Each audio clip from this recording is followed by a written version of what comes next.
نام ڈاکٹر غزالہ موسیٰ کاظمی ہے اور ہم تعلیم کے موضوع پر یہ دوسری قسط ہے، تعلیم کے موضوع پہ دوسری قسط ہے. ویسے تو ہماری یہ 8ویں یا 9ویں قسط ہے، لیکن یہ تعلیم کے موضوع پہ دوسری قسط ہے جو میں ریکارڈ کرا رہی ہوں.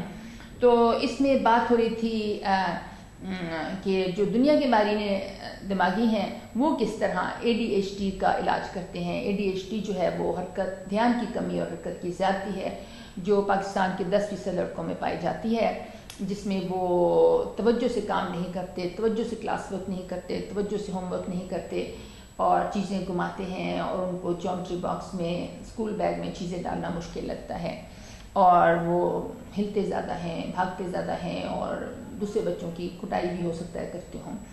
تو ان بچوں کو علاج جو دنیا کے ماہرین دماغی کرتے ہیں وہ تو کرتے ہیں ریٹلین یا سٹیٹیرا سے.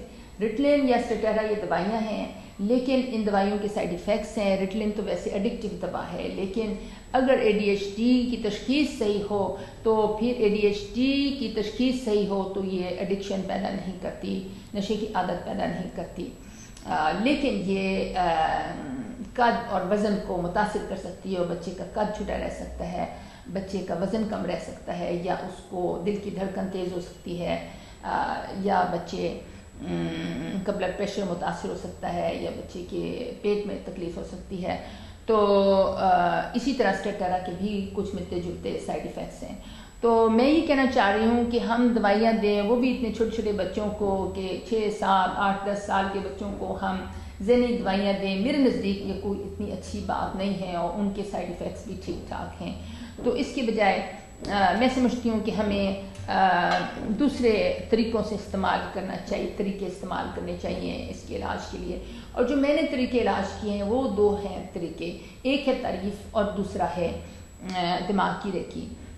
تعریف کا طریقہ یہ ہے کہ ایک تو وضاحت کے ساتھ تعریف، یعنی تفصیل کے ساتھ تعریف کرنا، جو میں نے ابھی پچھلی قسط میں بتایا ہے اور بالکل شروع کی قسطوں میں بتایا ہے کہ آپ وضاحت کے ساتھ تعریف کریں، انگلی رکھ کر 2-3 چیزوں پر انگلی رکھ کر تعریف کریں کہ یہ تم نے مین لفظ بڑا اچھا لکھا ہے، مین، یہ نون گنا تینوں بڑے اچھے صاف لکھے ہیں اور یہ نقطے بڑے صاف نظر آ رہے وغیرہ وغیرہ. اس طرح آپ انگلی رکھ کر وضاحت کے ساتھ تعریف کریں، املا کی یا خوش خطی کی یا اس جملے یا مضمون کے آئیڈیا کی تعریف کریں.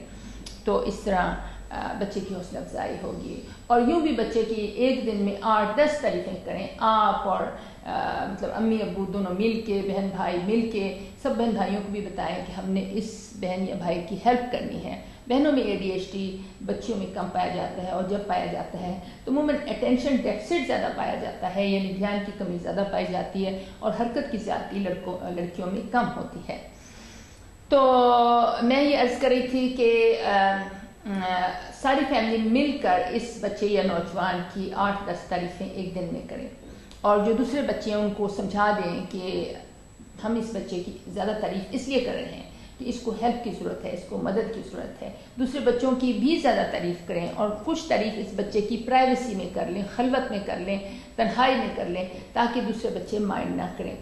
اگر دوسرے بچے مائنڈ کریں تو ان کی لسننگ کریں، ان کی بات توجہ سے سنیں اور ان کو تسلی دیں. بات سننے کے بعد انہیں تسلی دیں کہ آپ ان سے اتنی ہی محبت کرتے ہیں جتنی بچے سے کرتے ہیں، لیکن پہلے لسننگ کرنی ہے، پہلے لسننگ کرنی ہے، پہلے بات سننی ہے اور اس کے بعد تسلی دینی ہے. پاکستان میں یہ بہت بڑا مسئلہ ہے کہ لوگ تسلی پہلے دے دیتے ہیں اور لسننگ نہیں کرتے. آپ نے لسننگ پہلے کرنی ہے اور تسلی بعد میں دینی ہے. دوسری اسپیشل تعریف ہے، یعنی انوکھی صفت بتانا، انوکھی صفت بتانا اور بتانا کہ یہ صفت تمہارے میں انوکھی ہے. تو پھر ہے دماغ کی ریکی. میں ایک اور چیز بتا دوں جو میں اپنی پچھلی قسطوں میں لائی نہیں تھی، اس لیے دکھائی نہیں تھی، کہ آپ بچوں کو انعام بھی دے سکتے ہیں، چاہے ADHD کے بچے ہوں چاہے نارمل بچے ہوں. یہ مثلاً سٹیکرز ہیں، یہ ستاروں کے سٹیکرز ہیں. پاکستان میں تو بہت ہی سستے ہوتے ہیں اور دوسرے کے ملکوں میں ملتے ہوں گے. دوسرے ملکوں میں آپ لوگ پاؤنڈز اور ڈالرز کماتے ہیں تو آپ لوگوں کے لیے تو ہر چیز سستی ہے. پھر سٹارز کے سٹیکرز کے علاوہ اس طرح کے سٹیکرز بھی ہوتے ہیں، کارٹونز کے سٹیکرز، ہوائی جہازوں کی تصویریں ہوتی ہیں، اینیملز کے اور پرندوں کے اس طرح سٹیکرز ہوتے ہیں، ڈالز کے، گڑیوں کے وغیرہ وغیرہ. تو بچوں کو آپ سٹیکرز دے دیں یا ایک سٹیکرز کی جو شیٹ ہے، مثلاً یہ ایک سٹیکرز کی شیٹ ہے، اس کے 4-5 حصے کر دیں تو آپ بچے کو ایک حصہ انعام کے طور پہ دے سکتے ہیں. اس پہ 2-3 سٹیکرز ہوں تو بچہ بڑا خوش ہو جاتا ہے کہ مجھے 2-3 سٹیکر انعام میں مل گئے اور آپ کو اس کا خرچہ 1-2 روپے ہی پڑتا ہے.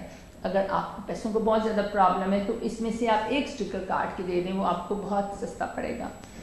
تو اب دوسرا میں نے آپ کو بتانا کہ دماغ کی ریکی کیا ہے۔ دماغ کی ریکی یا کوئی بھی آپ نے ریکی کرنی ہو تو ریکی ہمارے جسم کی قدرتی بجلی اور مقناطیسی توانائی ہے۔ دیکھیں ہمارے جسم کے اندر ہر وقت بجلی اور مقناطیس کی لہریں دوڑ رہی ہیں۔ ابھی میں نے ہاتھ اوپر کیا نیچے کیا، اوپر کیا نیچے کیا، تو میرے دماغ سے بجلی کی لہریں آئیں اور وہ میرے بازو میں سے گزرتی ہوئی، میرے بازو کے اعصاب میں سے گزرتی ہوئی میرے بازو اور ہاتھ کے پٹھوں تک پہنچیں، اور پہلے وہ نروز پہ یعنی اعصاب میں سے گزریں، پھر وہ پٹھوں تک پہنچیں اور پٹھوں کو انہوں نے سکیڑا، اور یہ سارا کام بجلی کی لہروں نے یہ پیغامات دیے جس کی وجہ سے ہوا۔ اور جہاں جہاں سے بجلی گزرتی ہے وہاں وہاں مقناطیسی ایک فیلڈ بھی ہوتا ہے، ایک میگنیٹک فیلڈ ہوتا ہے بجلی کی لہروں کے گردا گرد۔ تو ہمارے جسم کے اندر بجلی اور مقناطیسی لہریں دونوں پائی جاتی ہیں، اور ان بجلی اور مقناطیسی لہروں میں زبردست شفا ہے، اور بس یہی ریکی ہے، اس کو ریکی کہتے ہیں۔ بہت سے ریکی ماسٹرز کہتے ہیں کہ ریکی کی اٹیونمنٹ ضروری ہے، ریکی ماسٹر سے آپ ریکی کی کلاسز لیں، آپ کے جسم کے جو ریکی انرجی سینٹرز ہیں ان کی ریکی ہونی چاہیے، ان کی اٹیونمنٹ ہونی چاہیے۔ میرا نظریہ یہ ہے کہ ہم سب کے جسم کے اندر ریکی کی توانائی موجود ہے، چاہے آپ ریکی کی اٹیونمنٹ لیں یا نہ لیں، آپ کے اندر ریکی کی توانائی بہت زیادہ فراوان، بہت زیادہ موجود ہے، اور اس کو بڑھانے کا طریقہ میں ابھی آپ کو بتاتی ہوں۔ تو آپ نے اپنی انگوٹھی کو اتارنا ہے، میں نے ابھی آپ کے سامنے اپنی انگوٹھی کو اتارا ہے، اپنی انگوٹھی کو اتار دیں، اپنی گھڑی کو اتار دیں، آپ نے اگر اسٹیل کی یا سونے یا چاندی کی چوڑیاں پہنی ہیں وہ آپ اتار دیں، تمام میٹلز آپ اتار دیں۔ اور اگر بچہ 5-6 سال کا ہے تو وہ اپنی ریکی خود کر سکتا ہے، 5-6 سال کا ہے یا 10-12 سال کا ہے یا 15-16 سال کا ہے، وہ اپنی ریکی خود کر سکتا ہے۔ لیکن اگر بچہ 4-5 سال کا ہے آپ اس کی ریکی کر دیں۔ 5 سال کے بچے کا مجھے نہیں پتا کہ وہ خود کر سکے گا یا نہیں، یہ ایک ماں ہی سمجھ سکتی ہے، یہ آپ ٹرائی کر لیں۔ لیکن عموماً 5 سال سے بڑے بچے خود کر لیتے ہیں، اور عموماً 5 سال سے چھوٹے بچوں کو ماں کی ہیلپ کی ضرورت ہوتی ہے۔ تو آپ نے اس طرح ریکی کرنی ہے کہ آپ نے اپنے سر پہ اس طرح کر کے اپنے دونوں ہاتھوں کو رکھنا ہے۔ اگر آپ اپنی ریکی کر رہی ہیں یا بچے کی ریکی کر رہی ہیں، آپ نے دونوں ہاتھوں کو سر پر رکھنا ہے، اور یہاں بیچ میں دونوں ہاتھوں کے بیچ میں تقریباً 1 انچ کا فاصلہ خالی ہونا چاہیے، اور آپ نے یوں کر کے دونوں ہاتھوں کو رکھ دیا۔ تو اس طرح آپ نے کیا، تو اب آپ نے ساتھ ریکی کے ساتھ مراقبہ کرنا ہے۔ تو آپ پہلے ریکی کے لیے بتا دوں کہ آپ میز پہ اگر ہاتھ رکھتے ہیں، کونیاں میز پہ رکھتی ہیں تو اس طرح کر کے کر لیں، یا اگر آپ قالین یا بیڈ پہ بیٹھے ہیں تو آپ اپنے گھٹنوں کے اوپر آپ اپنی کونیاں رکھ سکتے ہیں اگر آپ اپنی ریکی کر رہے ہیں یا بچہ اپنی ریکی کر رہا ہے۔ یہ بھی بتا دوں کہ 10 منٹ کی ریکی جو ہے وہ ڈپریشن کے لیے زبردست فائدہ رکھتی ہے، اور ADHD کے لیے 5 منٹ کی ریکی کافی ہے۔ اسکول سے پہلے 5 منٹ کی ریکی اور ہوم ورک سے پہلے 5 منٹ کی ریکی ADHD کے لیے کافی ہے، جبکہ ڈپریشن کے لیے 10 منٹ کی ریکی اکثر کافی ہوتی ہے۔ اگر تھوڑی آپ زیادہ کر لیں اور بھی اچھا ہے، اور ڈپریشن کے لیے آپ کسی دوست سے دکھ سکھ کر لیں۔ پاکستانی خواتین میں ڈپریشن بہت زیادہ کامن ہے،